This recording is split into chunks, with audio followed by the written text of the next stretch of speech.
There are certain things cruise passengers are allowed to do on board, but that does not mean everyone else is happy about it, because on a cruise ship, some habits are not exactly against the rules. They are not illegal. They are not going to get someone kicked off the ship, and most of the time, no crew member is going to rush over with a clipboard and say, "Excuse me, that behavior has been officially banned." But that is where the arguments start. Because one passenger says, "Relax, I'm on holiday." And another passenger is standing there thinking, "Yes, but unfortunately, so is everyone else." So today, we are looking at 11 cruise rules that are allowed, but passengers think they should be banned, from elevator behavior that can test your patience, to buffet habits that make people lose their appetite, to the one breakfast outfit choice that might split the entire comment section in half. And as we go through the list, I want to know where you stand. Are passengers overreacting? Or are some of these little cruise habits exactly why cruise lines keep adding more rules? Number 1. Treating cruise elevators like they belong to you. Cruise elevators can bring out a side of people you never expected to see. You have passengers holding the doors open while their whole group slowly wanders over from halfway down the corridor. The lift is beeping, everyone inside is trapped, and someone is waving like they personally booked that elevator for the afternoon. Then, there are the people who rush in before anyone can get out. The doors open, passengers are clearly trying to leave, and suddenly a new group charges forward like the elevator is about to sail without them. And of course, there is always someone who squeezes into a lift that is already packed. Can they fit? Technically, maybe. Should they? That is the real question. This one annoys people because not everyone can just take the stairs. Seniors, people with walkers, scooters, wheelchairs, prams, injuries, sore knees. For some passengers, the elevator is not optional. So if you can easily walk one deck and someone beside you clearly needs the lift more, maybe that is the moment to be decent. And yes, kids pressing every button deserves its own tiny mention because nothing says relaxing cruise holiday like stopping on every single deck for absolutely no reason. It is funny when it happens once. It is a lot less funny when you are tired, hungry, or trying to get back to your cabin. So here's the real question. Does elevator behavior drive you mad on cruises? Or is this one of those little things passengers should just laugh off? Number 2. Turning the buffet into your personal dining room. Cruise buffets are busy enough without passengers acting like they have moved in permanently. You see people finish their food, sit back, start scrolling on their phone, have a long chat, maybe go back for coffee, maybe wait for dessert, all while other passengers are walking around with full plates, desperately searching for somewhere to sit. And technically, they are allowed to sit there. Nobody is usually going to tap them on the shoulder and say, "Excuse me, your toast is gone, please leave." But when the buffet is packed, it does start to feel a bit selfish. Then, there are the buffet blockers. The people who stop right in front of the food, stare at every tray like they are solving a mystery, then call their partner over to discuss whether the scrambled eggs look a bit funny today. Meanwhile, the line behind them is growing, and everyone is trying not to look annoyed. And of course, there are the giant plate builders. A mountain of bacon, eggs, pastries, fruit, hash browns, pancakes, and something they only took because it was there. Then half of it gets left behind. That is when passengers start thinking, is this allowed? Yes. Should it be? That's where the argument begins. Because the buffet is shared space. You can take your time, but you cannot forget everyone else is trying to eat too. So, which buffet habit annoys you more? People camping at tables, blocking the food, or building a plate they never finish? Number 3. Forgetting cabin hallways are not your private street. Cruise cabin hallways can look quiet, but they are definitely not soundproof. You have people walking back late at night, laughing loudly, chatting outside doors, calling out to friends, and letting their cabin door slam behind them like they are trying to wake up Deck 7. And technically, walking through the hallway is allowed, talking is allowed, coming back late is allowed. But there is a big difference between going back to your cabin and turning the corridor into a midnight social club. Then, there are the hallway blockers. Bags outside doors, dirty trays sitting there for hours, kids running up and down, people standing in groups having full conversations while others are trying to squeeze past. It is one of those cruise habits that seems small until you are the person trying to sleep, or the person with a walker, scooter, or mobility issue trying to get through.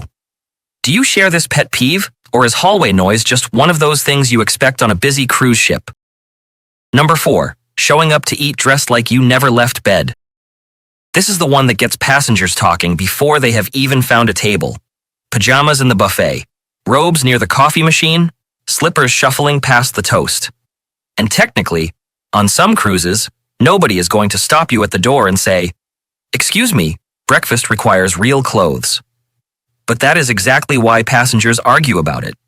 Some people say, "Who cares? It is a holiday. They are covered. They are relaxed. Let them eat their eggs in peace." Other passengers see someone in a robe reaching for the cereal and think, "No, absolutely not. We are still in public." And that is the whole problem with this one. It sits right in that strange cruise gray area between comfort and manners. Because yes, you are on holiday. Yes, it is breakfast. Yes, the buffet is casual. But casual does not always mean I just rolled out of bed and followed the smell of bacon. For some people, pajamas in the buffet are harmless. For others, it makes the whole place feel less like a restaurant and more like a hallway with pancakes. So where do you stand on this one? Are pajamas and robes at the buffet just relaxed cruise behavior, or should passengers at least put on proper clothes before breakfast? Number 5. Acting like pool rules stop at the pool deck. This one usually starts at the pool, but somehow ends up everywhere else. Wet swimwear in the lift, bare feet through indoor lounges, towels on dining chairs, people dripping through walkways like the pool followed them inside. And yes, it is a cruise. People swim. People relax. People walk back to their cabin after the pool. Nobody expects passengers to change into a formal outfit just to grab a drink. But there is a difference between leaving the pool area and bringing the pool area with you. Because when someone sits down in wet swimwear, the next passenger gets the surprise. When someone walks barefoot through indoor spaces, other people start wondering where those feet have been. And when the lift floor is wet, it is not just annoying, it can become slippery. So this is one of those habits that some passengers laugh off, while others think, surely there should be a better rule for this. Number 6. Treating queues like they are optional. Cruises have queues everywhere. Buffet queues, tender queues, theater queues, guest services queues, coffee queues that somehow feel more serious than airport security. And most passengers understand the deal. You line up, you wait your turn, and everyone moves forward together. But then someone appears from the side and says, "Oh, my family is up there." And suddenly, one person becomes 3 people. Then, 3 becomes 6. Then the people who actually waited in line are standing there thinking, "So, did we all just imagine the queue?" Now, sometimes it is harmless. If someone quickly joins their partner, most people are not going to start a ship-wide investigation. But when a whole group uses one person as a human placeholder, that is when passengers start getting annoyed. Because a queue only works if everyone respects it. And on a cruise ship, where everyone is trying to get to the same places at the same time, queue jumping can turn a small wait into a very irritating moment. So where do you stand on this one? Is joining family in line fair enough, or is it still cutting the queue? Number 7. Making everyone part of your phone call, video, or FaceTime. There is always that one passenger who forgets headphones exist. They sit in the buffet, the lounge, the pool deck, or even a quiet corner of the ship with their phone on full volume. A loud FaceTime call, a video playing out loud, voice messages blasting across the table, or someone watching clips while everyone nearby gets the soundtrack for free. And technically, a lot of this is not always treated like a major rule breach. But it can make a shared space feel very unshared, very quickly. Because nobody else chose to be part of that phone call. Nobody else asked to hear both sides of the family drama. And nobody came on a cruise hoping to listen to someone's video while trying to enjoy their coffee. It is one of those tiny things that can make a calm space feel chaotic. Headphones fix the whole problem in about 3 seconds. But somehow, they are always in the cabin, in the bag, or apparently in another dimension. So do loud phone calls and videos bother you on cruises? Or do you think passengers are too sensitive about this one? Number 8. Taking over shared spaces like you booked the whole ship. Cruise ships are full of places everyone has to share. Walkways, stairways, lounges, viewing spots. That perfect little area near the window where everyone wants a photo. But some passengers walk into a shared space and suddenly act like their name is on the deed. There are bags spread over 3 seats. People stopping dead in the middle of a walkway to check the app. Groups having a full reunion at the top of the stairs. Someone standing in the best ocean view spot taking 47 versions of the same photo. And you are stuck behind them doing that awkward little cruise shuffle, trying to get past without sounding rude. Because technically, they are not breaking a major rule. They are allowed to stop. They are allowed to take photos. They are allowed to sit down. But when one person's quick moment turns into a traffic jam, that is when passengers start getting twitchy. The ship is already crowded enough without people turning shared spaces into their personal lounge room. So here's the question. Do you share this pet peeve, or is blocking shared spaces just one of those little things that happens on a busy cruise ship? Number 9. Forgetting basic hygiene because you are on holiday. This is the one that makes people suddenly lose their appetite. Someone coughs near the buffet. Someone sneezes into their hand and then reaches for the tongs. Someone picks up a bread roll, changes their mind, and puts it back like nothing happened. And everyone nearby is thinking the same thing. Please don't. Cruise ships already have enough people packed into one floating hotel. Nobody needs one passenger treating the buffet like their own kitchen bench. And yes, some people think passengers overreact about hand sanitizer, buffet tongs, and washing hands. But after you have seen someone touch 3 pastries before choosing the 4th one, it is very hard to feel relaxed about breakfast. This is not about being dramatic. It is about remembering that the buffet is shared food, not a taste testing station. So here's the question. Does buffet hygiene bother you on cruises, or do you think passengers get too worked up about it? Number 10. Making other passengers breathe your choices. This one does not always get talked about, but once it happens, you notice it immediately. Someone steps into a packed elevator wearing perfume so strong it practically gets its own cruise card. Someone sprays deodorant in the cabin hallway. Someone sits beside you in the theater smelling like a whole department store counter. Or someone comes in with that strong smoke or vape smell clinging to their clothes.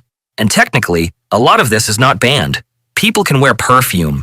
People can use sprays. People can smell however they smell. But in tiny cruise spaces, elevators, theaters, tenders, corridors, strong smells can feel 10 times stronger. For some passengers, it is just annoying.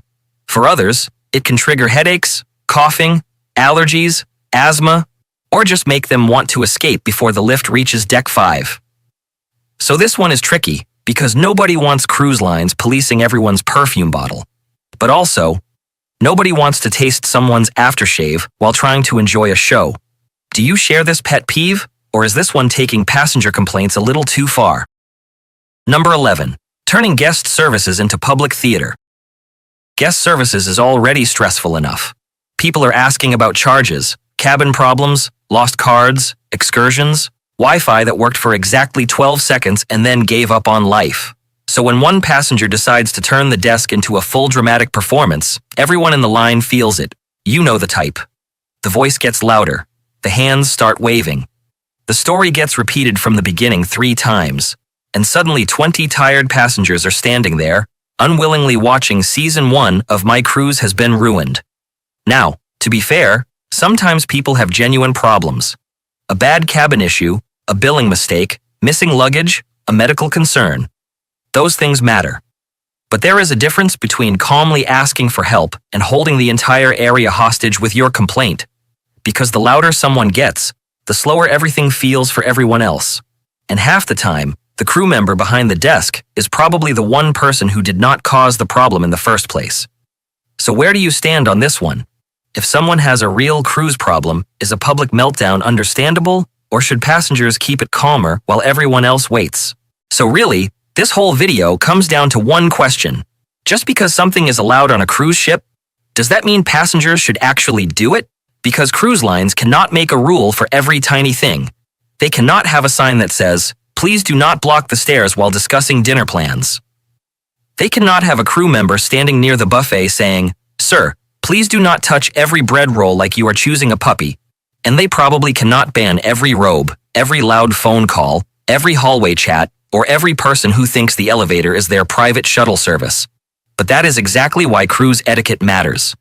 Because a cruise ship is not just a hotel. It is a floating shared space where thousands of people are eating, sleeping, relaxing, waiting, walking, and trying not to lose their patience at the same time. And sometimes, the things that annoy passengers the most are not huge rule-breaking moments. They are the little habits, the door slams, the queue cutters, the buffet blockers, the loud phone calls, the wet swimwear in places it really should not be. The tiny moments where someone forgets there are other people on board too. So now I want to know, which one of these would you actually ban if you had the power? Or do you think passengers are getting too easily annoyed and everyone just needs to relax a little because they are on holiday? Let me know in the comments, because I have a feeling this one is going to split people right down the middle. And before you go, if you enjoy cruise tips, cruise rules, and the little things passengers really need to know before they sail, make sure you subscribe to Cruise for You. Because in the next video, we will be looking at more cruise habits, rules, and surprises that can catch passengers off guard before they even realize they have done something wrong.